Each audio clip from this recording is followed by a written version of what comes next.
Hi అండి. ఎలా ఉన్నారండి? బాగున్నారా అందరూను? నేను బాగున్నానండి. ఇక ఈవినింగ్ అయిందనమాట. వంట ఏం చేద్దామా అని ఆలోచించుకుంటూ కూర్చున్నానండి. ఏదైనా కూర వండుదామా అంటే, ఏ కూర వండినా నచ్చదండి. అస్సలు తినరు. కష్టపడి వండడమే. కానీ ఒక్కళ్ళు తినరండి. ఇక సర్లే ఏం చేద్దామా అని ఆలోచించుకుంటూ కూర్చున్నాను. ఒకసారి మీల్ మేకర్ పులావ్ కావాలని అడిగారండి పిల్లలు. ఇక ఎంటనే ఐడియా వచ్చిందండి. మీల్ మేకర్ పులావ్ చేసేద్దాము అని. ఇంకెందుకు ఆలస్యం? మరి మీల్ మేకర్ పులావ్ అయితే రెడీ చేసేస్తాను. మరి రండి మీరు కూడా చూసేద్దురు గాని. ఇక పులావ్ జేయడానికి నేను ముందుగా అయితే మీల్ మేకర్ తీసుకున్నానండి. నా దగ్గర కొద్దిగానే ఉన్నాయన్నమాట. అంటే ఒక 100 గ్రామ్స్‌కుంటాయేమోనండి. ఇవేంటంటే 2 కప్పులు రైస్‌కయితే సరిపోతుందండి. ఇప్పుడు ఈ మీల్ మేకర్‌ని హాట్ వాటర్ పెట్టుకొని హాట్ వాటర్‌లో వేసుకోవాలండి. హాట్ వాటర్‌లో ఏసుకుంటే ఇవేంటంటే కొంచెం ఆహ్, ఉబ్బుతాయన్నమాట స్పాంజ్‌లాగా. అలాగే ఈ పులావ్‌లోకి ముందుగానే నేను కట్ చేసి పెట్టుకున్నానన్నమాట. ఆనియన్స్, అలాగే 2 పచ్చిమిర్చి, ఒక 2 టమాటోలు, ఆహ్, ఒక మీడియం సైజ్ తీసుకున్నానండి టమాటాలైతే. అలాగే ఒక క్యాప్సికమ్ తీసుకున్నానండి. క్యాప్సికమ్ ఎందుకేస్తున్నాను అంటే, క్యాప్సికమ్ తినడం వల్ల కూడా మనకి గుడ్ హెల్త్ బెనిఫిట్స్ అనేవున్నాయి. ఇవి విడిగా వండితే మా వాళ్ళు అస్సలు తినరండి. ఇలా పులావులు గాని, ఏవన్నా ఫ్రైడ్ రైస్‌లు గాని చేసినప్పుడు వాటిలో ఏసేస్తాననమాట. ఎందుకంటే అలా అయితే వాళ్ళు ఈజీగా తింటారండి. నార్మల్‌గా క్యాప్సికమ్ కర్రీ చాలా బావుంటుంది. అలా చేస్తానంటే అస్సలు తినరండి. అందుకని క్యాప్సికమ్‌ని ఈ విధంగా నేను ప్రతి కర్రీస్‌లోనూ పులావులవి చేసినప్పుడు యూజ్ చేసేస్తానండి. ఆ విధంగా కూడా దీని నుంచి వచ్చే పోషకాలనేవి మనకు అందుతాయన్నమాట.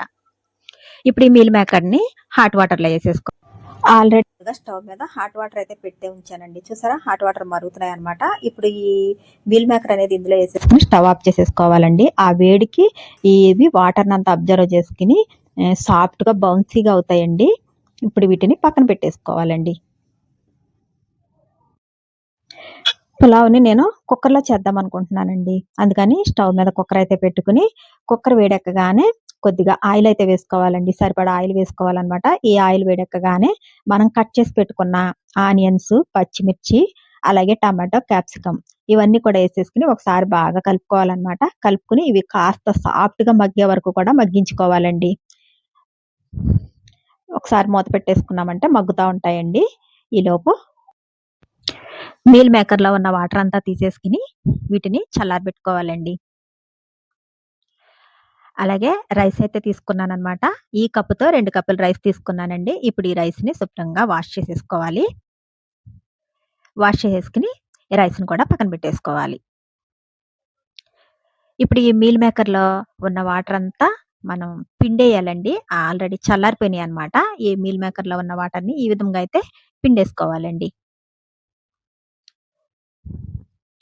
చూసారా వాటర్ అనేది ఎలా వస్తుందో పిండుతుంటేని. ఈ విధంగా మొత్తం కూడా వాటర్ అనేవి తీసేయాలి. ఇప్పుడు వెజిటబుల్స్ ఎంతవరకు మగ్గినాయో చూద్దామండి. సాఫ్ట్‌గా అయిపోయినాయన్నమాట. అంటే కుక్ అయిపోయినాయండి. ఇప్పుడు ఇందులో మీల్ మేకర్‌ని ఏసేసుకోవాలి. ఈ విధంగా ఒకసారి బాగా కలుపుకొని, ఇప్పుడు ఇందులో ఒక పావు టీ స్పూన్ పసుపు, అలాగే 2 స్పూన్ల కారము, రుచికి సరిపడా ఉప్పు. నేను కల్లుప్పు వాడతానండి ఎక్కువగాను. అందుకే నేను కల్లుప్పేసుకుంటున్నాను. దీన్నే దొడ్డుప్పు అని కూడా అంటారండి. అలాగే ఇప్పుడు ఇందులో ఒక స్పూన్ ధనియాల పౌడరు, అలాగే ఒక స్పూన్ పులావ్ మసాలా, ఒక స్పూను గరం మసాలా వేసుకుంటున్నానండి. ఇప్పుడు ఈ మసాలాలన్నీ కూడా కలిసేలాగా ఒకసారి బాగా కలిపేసుకోవాలండి. నేను ఇందులో అల్లం వెల్లుల్లి పేస్ట్ కూడా వేశానండి. స్కిడ్ అయిపోయిందనమాట. ఒక టీ స్పూన్ అల్లం వెల్లుల్లి పేస్ట్ వేశానండి. ఇప్పుడు ఇందులో మనం కడిగి పెట్టుకున్న రైస్ కూడా వేసేసుకోవాలండి. రైస్ కూడా వేసుకొని, ఇప్పుడు ఈ రైస్ కూడా ఈ మసాలాలన్నీ పట్టేలాగా ఒకసారి బాగా కలుపుకోవాలనమాట. ఈ విధంగా కలుపుకున్నాక, ఇప్పుడు ఇందులో సరిపడా వాటరేసుకోవాలండి. నేను కప్పుకి 2 కప్పులు వాటరయితే తీసుకున్నాననమాట. వాటర్ కూడా వేసేసుకొని, ఒకసారి ఉప్పనేది ఇక్కడే చెక్ చేసేసుకోవాలండి. మనకు ఆల్రెడీ ఉప్పనేది కరిగిపోతుంది కదా! అందుకని ఇక్కడే ఒకసారి ఉప్పు చూసుకొని విజిల్ పెట్టేసుకోవాలి.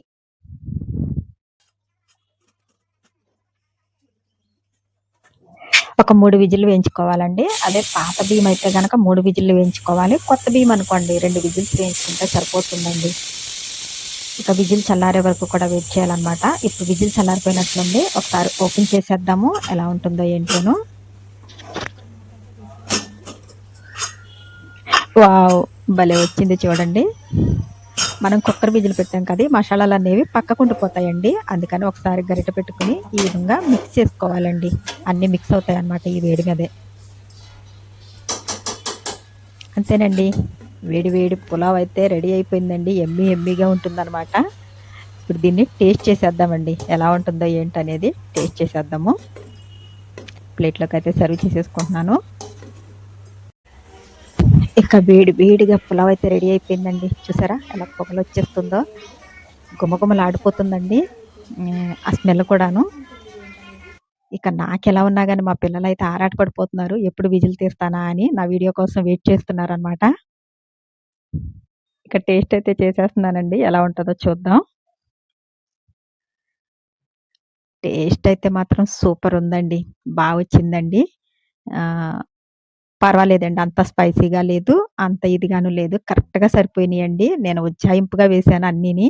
కానీ పర్ఫెక్ట్‌గా కరెక్ట్‌గా సరిపోయినియండి. సూపర్ కుదిరిందనమాట. ఇక మా పిల్లలైతే చాలా పాపం ఆరాట పడిపోతున్నారండి. ఇంకా తినేస్తాం మేము కూడాను. ఎందుకంటే నేను తింటూ ఉంటే మీకు కూడా నోరూరిపోతుందనమాట. మరి నా ఈ వీడియో నచ్చితే లైక్ చేయండి. అలాగే కామెంట్ చేయండి. సబ్స్క్రైబ్ చేసుకోవడం మాత్రం మర్చిపోవద్దండి. అందరూ కుకింగ్ వీడియోస్ పెట్టమని అడుగుతున్నారు కదండీ! నిజమేనండి. నేను కూడా కొంచెం నెగ్లెక్ట్‌గా ఉన్నాననమాట. ఇక నుంచి తప్పకుండా షేర్ చేస్తానండి. మరి ఈ వీడియోకి ఎన్ని వ్యూస్ వస్తాయనేది చూద్దామండి. దాన్ని బట్టి తప్పకుండా ప్లాన్ చేద్దాం. Bye bye.